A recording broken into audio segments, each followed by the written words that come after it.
ফুল কেন ফুটেছিল যদি যাবে জ্বরে, সুন্দর কেন করেছিল এই ভুবন জোরে।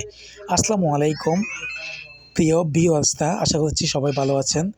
পিকচারে যে ছবিটা দেখতেছেন ওর নাম হচ্ছে ফাইজা। এই অল্প বয়সে মেয়েটি নিরবচ্ছিন্নভাবে নিজের বিধবা মায়ের সম্মান রক্ষা করার জন্য এবং জীবিকার তাগিদে রাস্তায় বের হয়েছেন ফুল বিক্রি করার উদ্দেশ্যে। ফুল বিক্রি করতে করতে আসলে সে যে নিজে একটা ফুল সে তা ভুলে গিয়েছিল। এই মেয়েটি তার মায়ের সম্মান রক্ষা করার জন্য যে গুরু দায়িত্ব কাঁধে নিয়েছে সেটা দেখে অনেকেই বিমোহিত হয়েছে।